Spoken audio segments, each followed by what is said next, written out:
And the funny thing is, most guys will actually experience this the first time that they get a girlfriend. The secret to success. What it means to succeed can vary between different fields of life. In sports, you'd say it would probably be elite physical ability. In the field of science, elite academic intelligence, and so on and so forth. But no matter how different they are, if you were to look at the top 1%, not the top 10 or 5, I'm talking about the top 1%, the best of the best, they will all have one thing in common. And that is that they are truly and completely obsessed with what they do. Not in love or infatuated, obsessed. To the point that some people would even label them as weird. And to be honest, they're not wrong, are they? But the truth is, if you want to sit amongst the top 1% in any field that you desire, obsession is mandatory.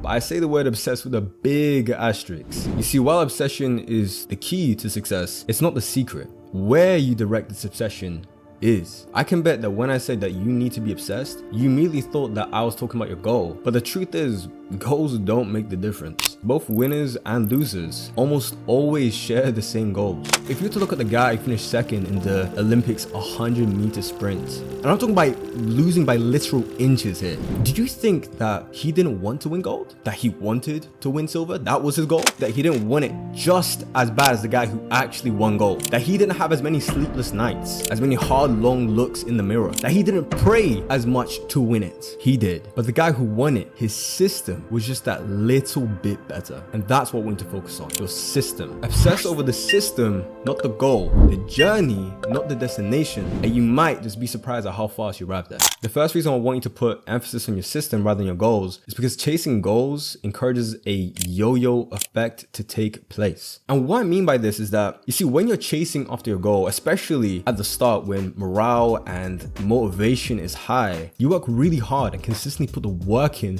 to achieve it. But what happens when that goal is achieved? You relax a little bit, don't you? You no longer feel the same fire under you that you felt previously. The hunger and pressure that kept you consistent in the first place. And the funny thing is, most guys will actually experience this the first time that they get a girlfriend. You see, before they get a girlfriend, they're in the gym, working hard, consistent, and generally just ambitious. But once they get a girlfriend, eventually they just stop being as consistent in the gym, and eventually they stop going entirely. You see, this happens because whether they realize this or not, the only reason why they went to the gym as consistently as they did was so that they could get a girlfriend. And now that they have one, there's, well, no real reason to keep going, even though ironically that was the thing that got them a girlfriend in the first place. Now imagine a scenario where instead of them obsessing over getting a girlfriend, they instead obsessed over the system of working out and just saw getting a girlfriend as a nice byproduct or even a milestone rather than an end goal. They would have never quit. The second reason why you should obsess over your system rather than your goals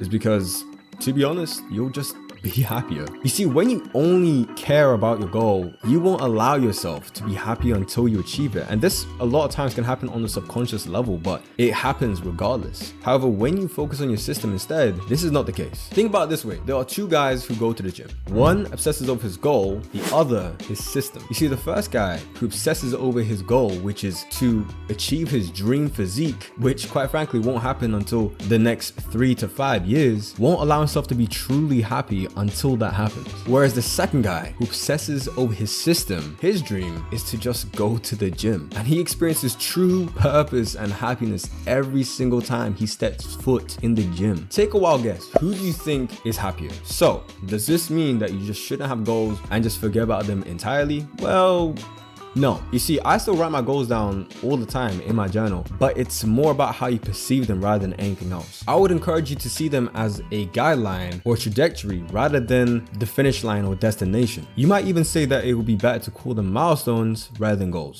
Yeah guys, that is it from me today. If you liked the video, then like the damn video. And I also made a video called Why You Always Fail, which is about tweaking your goals for success, which I now realize is ironic considering I've just been shitting on goals for like the last 10 minutes. This ain't even a watch. What am I doing? But yeah, watch that video too and use it in conjunction with the things that you learned from this video. I'm telling you, you are going to become an unstoppable force when it comes to chasing and hunting down your goals. Anyway guys, I'll see you in the next one. Peace.